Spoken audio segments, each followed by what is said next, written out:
But he's a disappointing figure, isn't he, Richard Hammond, I think? He disappoints me, because, you know, you sort of get the sense that he's probably all right, really, but he's in with a bad crowd, you know? And you know what? I should have seen this coming years ago, because I was actually at school with Richard Hammond. I was at a school called Solihull School in Solihull in the Midlands in Birmingham.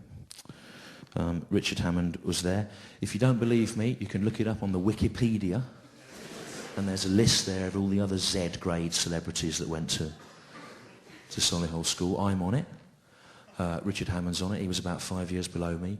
And in the year above me at Solihull School in Solihull in the early 1980s was the original lineup of Napalm Death. And I actually used to go orienteering with Napalm Death. I did, Glasgow. 4 Sundays a term. I would go voluntarily to the Brecon Beacons to go orienteering with the original lineup of Napalm Death. But it wasn't square, going to the theatre and all like in Top Gear orienteering, like you would do. It was first wave, proto-speed metal, anarcho-punk orienteering. We had maps, but all the boundaries were crossed out. Come on, it's better than you... It's a better joke. That is the second best joke in the show. Come on, follow their lead. Follow them. And I actually saw the original lineup of Napalm Death do about their 3rd ever gig, and it was in 1982, and they performed in front of a banner that said, "Punk is a rotting corpse," at Dorridge Village Scout Hut.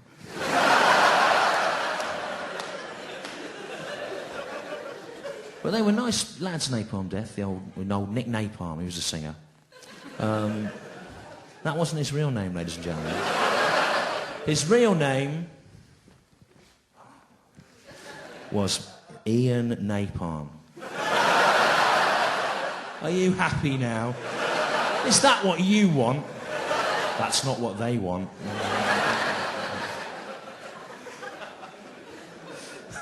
But he was a good lad. Richard Hammond was 5 years below me. Despite that, I did know him for a term. And I was very good friends with him for a term. What happened was, one morning, I went into this old toilet, like a pre-war toilet block. No one really used it apart from for smoking and stuff. And there was this young lad in there, about 11 years old, and there were 3 15-year-olds all gathered round him and sort of knuckling him on the head and kicking him and stuff. And I went over, and because I was in the year above, they dispersed.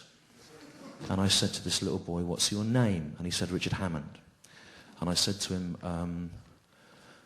"Are you all right?" And he said, "Not really." And he looked like he'd been knocked about a bit. And I said to him, "Does this happen to you a lot?" And he said, "Pretty much every day." So I said to him, "Look, I'm the library monitor, right? And you can come in the library."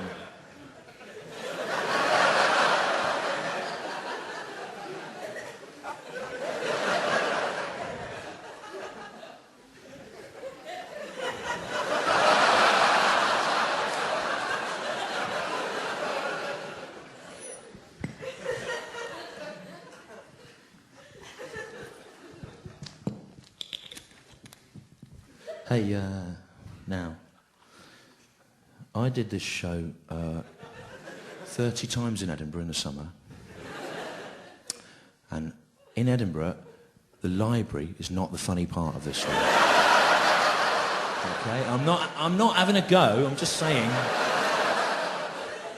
They don't, way over there, they don't regard the printed word with such... I think that's... I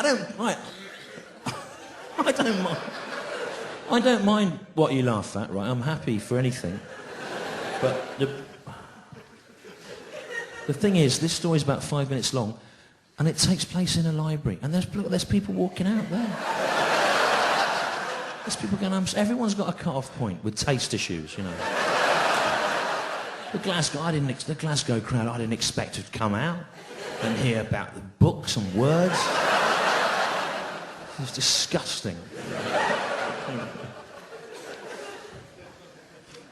It doesn't matter, right? I'm fine, but it's just, don't get bogged down laughing at the library in this bit, because the other, not what it's about. Okay, so it doesn't matter. So I was a library monitor, and was that over here? This is the part I didn't expect it. Oh, at 2. Yes, that was a reference to Shakespeare. I don't know if you see that. It's about betrayal. So,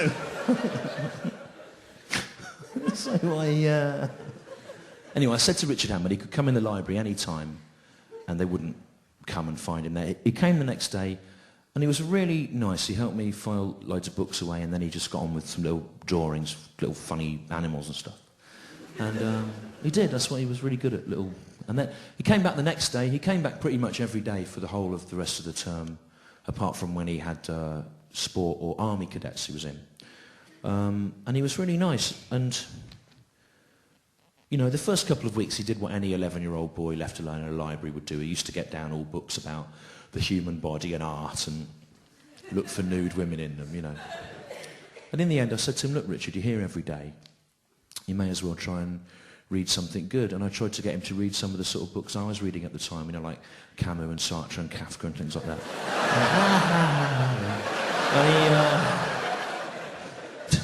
And he read some of them, and we'd talk about them and his family and growing up and school and stuff. And now, I was from a single-parent family. I didn't have brothers or sisters, and at the risk of sounding mawkish, I think that the 2 months that I talked to Richard Hammond every day were the closest I came to like a sibling relationship, really, in my teens, and I was very grateful to him for the trust, you know. Now, the last time I saw him in the library was about a week before the end of term. I was by these glass double doors that went out into the corridor. He was filing some of the books away, and he suddenly went, and he pointed out in the corridor, and these 3 kids that had been beating him up were coming. Now, I didn't have a key to the door, so I said to Richard Hammond, quick, chuck us the 2 biggest books on that trolley. And he did. The first one was a dictionary. The second one was a Penguin paperback edition of Ulysses by James Joyce. And I slid those in the handles, and I made like a bolt, and these kids couldn't get in. They went away. And I think it's ironic, given that Richard Hammond's now like a kind of publicly funded cheerleader for mass ignorance, that he was saved by James Joyce. Now, that was the last time I saw him in the library. He didn't come back. I don't know why. But the last time I saw him to speak to was about a week later. I went back to that same toilet. He was there, as were those 3 kids, but this time they weren't beating him up. They were all sharing cigarettes, and they were looking at a Rustler, which was like a porn mag from them with a little record on it. And I said to him, hello, Richard, and he blanked me. And I went for a wee, and while I was doing a wee, one of them said to him, who's that, Richard? And he said,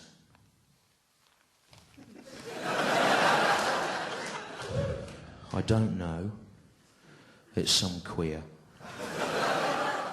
Some queer bender from the sixth form who's always trying to feel me up.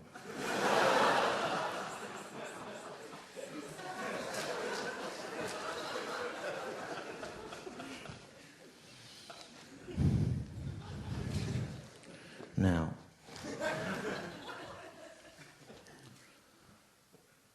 that story about Richard Hammond is not true.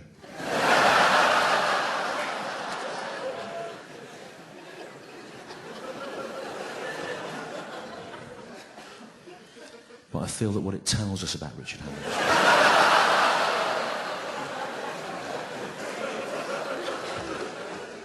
That's the main thing, isn't it? It's a bit of fun, you know.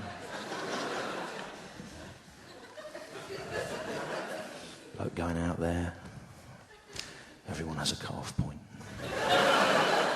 I didn't pay to hear a 20-minute fictional story about Richard Hammond. Set in a library.